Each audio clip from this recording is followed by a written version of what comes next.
अस्सलाम वालेकुम नादरीन, मैं हूं असद अली तूर अपने प्रोग्राम असद तूर अनसेंसर्ड के साथ।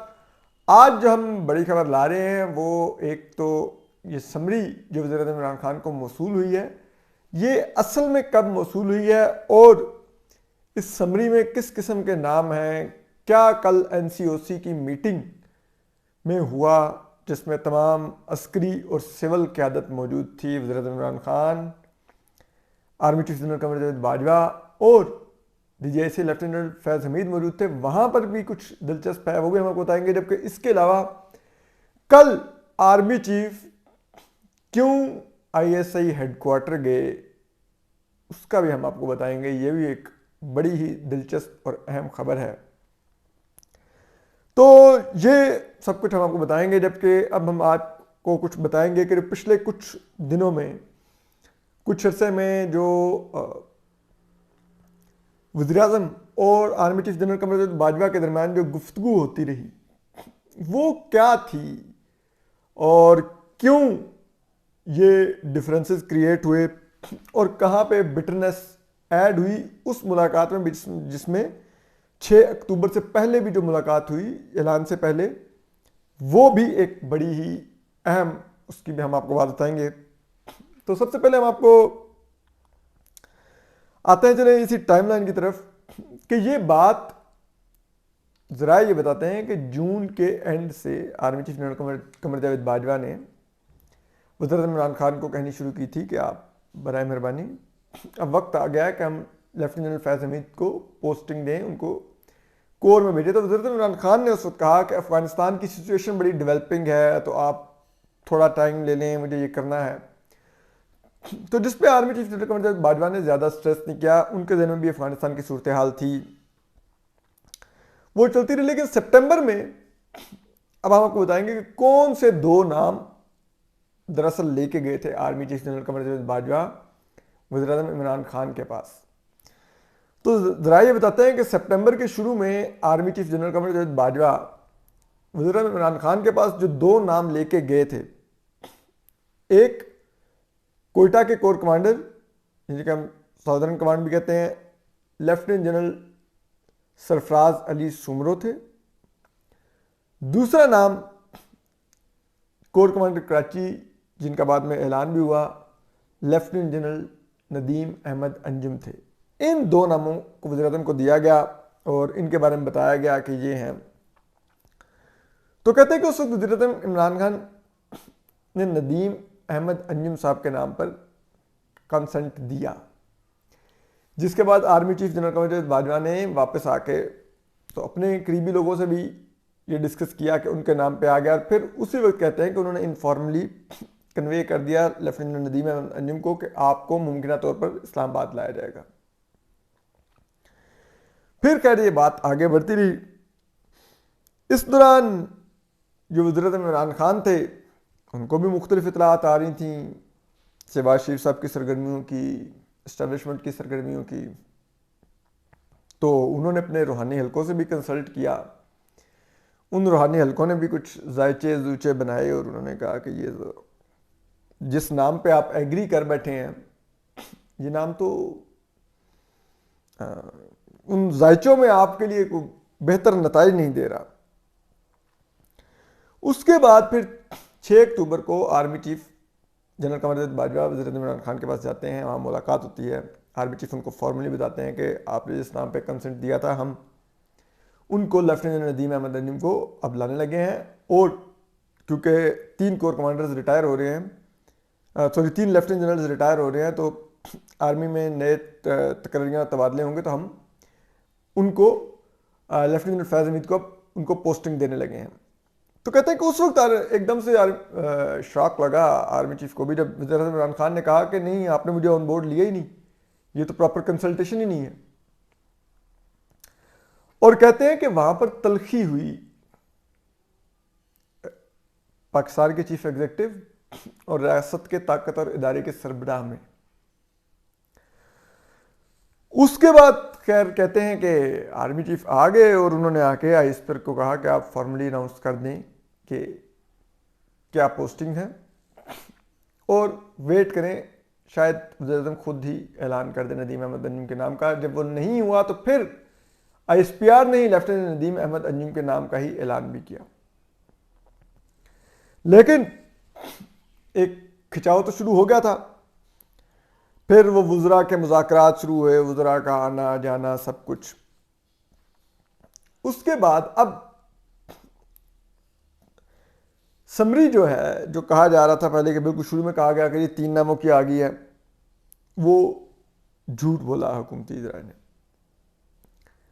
फिर कहा गया कि बहुत मिन्नत तरला किया गया और कहा गया कि समरी भेजें। तो इस जुमे को समरी गई है, कल नहीं गई समरी। समरी इस जुमे को गई है और उसमें कहा जाता है कि लेफ्टिनेंट नदीम अहमद अंजुम के अलावा 2 नाम ऐसे हैं जो कि अस्करी हुकाम को भी पता है, हमारी फौज की क़यादत को भी पता है कि जो जायचे हैं वो उन 2 नामों के ऊपर कभी नहीं फिट बैठेंगे। तो मजबूरी में फिर नदीम अहमद अंजुम साहब के नाम का ही इंतखाब करेंगे वज़ीर-ए-आज़म इमरान खान। और उनको कन्वे भी किया गया कि नाम तो यही है। फिर वज़ीर-ए-आज़म इमरान खान ने पहले एक फरमाइश की कि इंटरव्यूज़ करने हैं, जो कि GHQ की तरफ से ज़रा ये कहते हैं कि स्ट्रांगली उसको अपोज किया गया।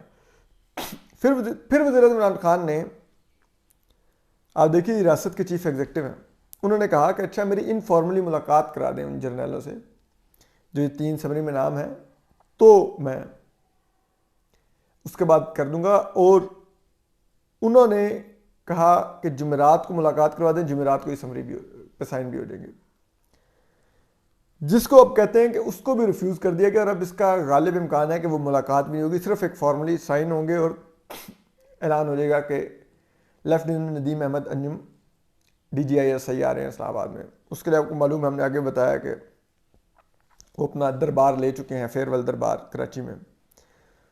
और अब ये इम्कान है कि या तो कल बरोज़ बुध ये समरी साइन हो जाएगी, या बुध को ना हुई तो बुध के बाद जुमेरात या जुम्मे में से किसी एक दिन को समरी साइन होगी और ऐलान हो जाएगा।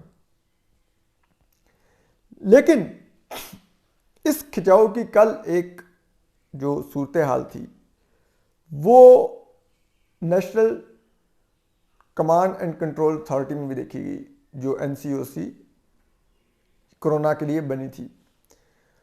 उसमें कहते हैं कि बेशक के आर्मी चीफ मौजूद थे और वज़ीर इमरान खान भी मौजूद थे, DGIC लेफ्टिनेंट फैज़ हमीद भी मौजूद थे, लेकिन ज़रा ये बताते हैं कि वहाँ पर इंतहाई सर्द माहौल था, दोनों तरफ से कोई गर्मजोशी नहीं थी, अस्करी और सिविल क़यादत की तरफ से। बहुत फॉर्मल सी गुफ्तगू हुई जो कि सिर्फ कोरोना तक महदूद रही, उसके अलावा कोई बात नहीं हुई। और सिर्फ इस मुलाकात के ऑप्टिक्स ही मैटर किए कि ये लोग एक छत के नीचे बैठे हैं, जिसके बाद मुलाकात बर्खास्त होगी। वज़ीर-ए-आज़म हाउस के ज़रा ये बताते हैं कि वज़ीर-ए-आज़म पिछले चंद दिनों से इंतहाई एंजाइटी का शिकार हैं, दबाव का शिकार हैं, और वो जो अपना स्टाफ है उस पर भी बार बार गुस्से हो रहे हैं। इसके अलावा कल आर्मी चीफ जनरल कमर बाजवा और फौज ने कल 2 और भी गैर मामूली चीज़ें की जो वाज़े तौर पर पैगाम थी कि सिविल अस्करी क़यादत में टेंशन मौजूद है और डिफरेंसेस मौजूद हैं, और जो अस्करी हुकाम है, जो पाकिस्तान की इस्टेब्लिशमेंट है, जो फौज है, वो अपना अब मसल ऑफिशियली शो कर रही है मीडिया को भी कि देखिए हम बात हमारी चलेगी और हमारे ही फैसलों पर अमल दरामद होगा। वो 2 जो चीज़ें थी उनमें एक तो ये हुआ कि कल गैर मामूली तौर पे, इस तरह की कभी होता नहीं है कि जो कोर कमांडर पेशावर की जो चेंज ऑफ कमांड हुई उसकी प्रॉपर प्रेस रिलीज ISPR ने जारी की, जो इस बात का इशारा दिया गया कि जो 6 अक्टूबर के जो फैसले हैं उन पर देखिए हमने अमल दरामद शुरू कर दिया है, और वो आर्मी चीफ के ऑर्डर के मुताबिक ही वो पोस्टिंग्स पे एग्जीक्यूशन शुरू हुई है। ये क्या पैगाम था? ऑफ कोर्स फिर army chief general Kamarjit Bajwa कल आईएसआई के हेडक्वार्टर गए। इसमें भी एक बड़ी दिलचस्प चीज थी। आप देखिए एनसीओसी की मीटिंग में आर्मी चीफ मास्क लगा के बैठे हुए, ठीक। जो लास्ट कौमी सलामती कमेटी की मीटिंग हुई वहां पर भी आर्मी चीफ ने मास्क लगा रखा था, लेकिन कल जब आईएसआई के हेडक्वार्टर गए तो मास्क उतारा हुआ था। He wanted to show his face to tell I am the boss. ये भी अगेन पैगाम था कि जो बहुत ज़्यादा मीडिया में या निजी हलकों में स्पेकुलेट हो रहा है कि शायद आर्मी चीफ वीक हो गए हैं और उनके ऑर्डर्स पर उस तरह से अमल दरामद नहीं होगा, तो ही टोल्ड कि नहीं, डीजीआईसी होंगे, लेकिन आई am the boss, I am the chief. तो वो उसके लिए भी ये ऑप्टिक्स बहुत मैटर करते थे। उसके अलावा अब हम आपको बता ही चुके हैं कि लेफ्टिनेंट फैज़ हमीद चंद दिनों में पेशावर ज्वाइनिंग दे देंगे बतौर कोर कमांडर। तो अब एक और जो चीज़ दिलचस्प है वो है कि मियां शहबाज शरीफ ने कल फिर रावलपिंडी का दौरा किया है और अहम मुलाकातें की हैं। अब देखते हैं कि उन मुलाकातों से क्या बरामद होता है। उसका एक साइन कल रात को कामरान खान साहब का ट्वीट था, जो एंकर हैं। कामरान खान साहब ने पहले तो कल सिर्फ एक रोज पहले यानी कि परसों उन्होंने एक ट्वीट किया। उन्होंने कहा कि जो आर्मी चीफ जो कह रहे हैं उन्हीं के नाम का डीजीआईएसआई का नोटिफिकेशन करें। आप पता है कामरान खान तो कहां से उनको हदायत मिलती है और कहां पर उन्होंने फिर पैगाम देना होता है। कल उन्होंने कहा कि शहबाज शरीफ से भी हाथ मिलाना पड़े तो मिला लें मुल्क की मईशत के खातिर। यह भी उनकी तरफ से पैगाम ही था। आगे भी बेचारे परेशानी का इजहार करते रहे कि जहन माऊफ है, 5 दिन हो गए डीजीआईएसआई का नोटिफिकेशन नहीं आ रहा। तो उस पर हमारे सीनियर सहाफ़ी मतीउल्लाह जान ने, मेरे मेंटोर भी, उन्होंने ट्वीट किया कि लगता है 5 दिन से आपको स्क्रिप्ट खुद लिखना पड़ रहा है, कोई आपको स्क्रिप्ट दे रहा नहीं, इसलिए आपका जहन माऊफ हो रहा है। तो ये हालात हैं और इस सब पर हम आपको अपडेट करते रहेंगे। अपना ख्याल रखिए, सलामत रहिए, अल्लाह हाफिज़।